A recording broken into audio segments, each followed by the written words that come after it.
is Six Sigma? Six Sigma is we can call it a methodology, an approach to solve a problem.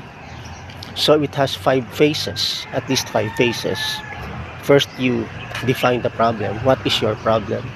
Establish a baseline. Like for example, let's use a day-to-day example. Let's say your salary is not enough to pay your bills. So that's your baseline. And then you go to measure. So put some numbers on it. You put some form of a measurement system, because as they say, what you don't measure you don't improve on. Then after that, you look at the root causes why it is happening. So once you have that, you now create an improvement action plan and observe. And once you see the improvement, you just have to monitor them, which is the control phase.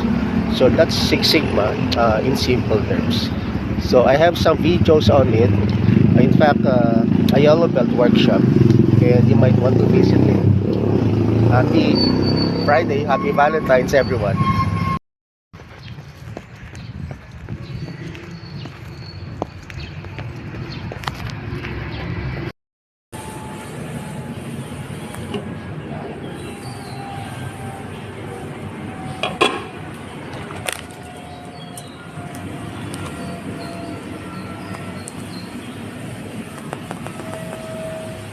Wow!